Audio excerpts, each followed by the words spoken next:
YuGiOh101 card review. Here to review a card that was released in Crossover Souls February 14th. What we're looking at here is Pudding Core. It is a Water Fiend effect monster, level 1, attack defense 300. Description: cannot be used as a fusion, synchro, or exceed material. This face-up card cannot be tributed. During each of your end phases, you can target one card in your pendulum zone, destroy it, and if you do, give the control of this card to your opponent during each of your standby phases. You take 300 damage. This goes right in there with the Dustins, considering that they have similar conditions as far as what they can be used for. Like, they can't be tributed while face up. They can't be used as synchro, exceed, or fusion materials. So, if I'm not mistaken, this is like one of the first Water Fiend monsters. If one of the first, or if not the first Water Fiend. I don't remember seeing another Water Fiend.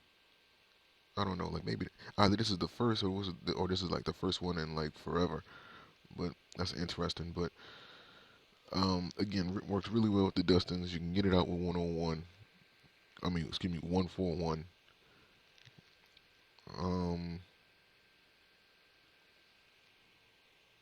Real depending on if you have, I would say, a pendulum build where you see yourself having to destroy one of your pendulum cards, like later on in the game, then I guess under those circumstances this would be good to use. Other than that, it's really whatever. Mother Grizzly can get it out, but I don't think, in contrast to what the effect is, I don't think anybody would really want to use Mother Grizzly to get this out unless you're just running like a pure water build. That would be like my only thing. You could still like use like Book of Moon or something like, or like Swords of Concealing Light to flip it face down and then tribute it, because it can't be tributed while face up, but it can be tributed while face down. So that's like a loophole with it. But you know,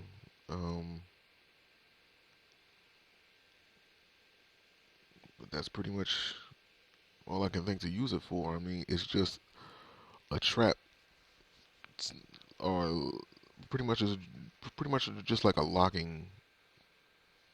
What I'm thinking about. It's kind of like a lockout strategy. There we go. You know, it's kind of like trying to put your opponent in a position where they can't really do anything, and you know, them having to pretty much just take the damage. So that's the position that you're putting them in. Now, of course, the card can still be destroyed by card effects and by battle. So that pretty much be the only thing. But in the grand scheme of things, your opponent, if you strategize this right, your opponent won't be able to get it off the field, and that's what pretty much what you want to have that go towards. So, another thing you could probably do is,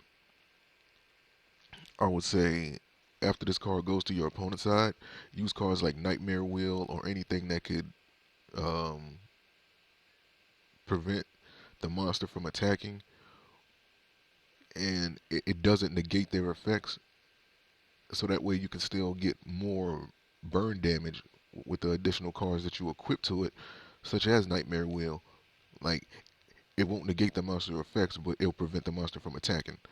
And then your opponent still has to take 500 from Nightmare Wheel plus the 300 from this every standby phase.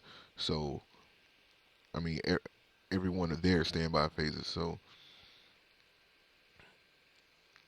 between Nightmare Wheel being activated, I think during your standby phase, and this activating during theirs, that's like 700 between them. And there's other cards in the game that does that as well. So that could be like a good strategy that you can implement. So link to this card is going to be in the description. You guys can check it out, and I'll see you for the next card review.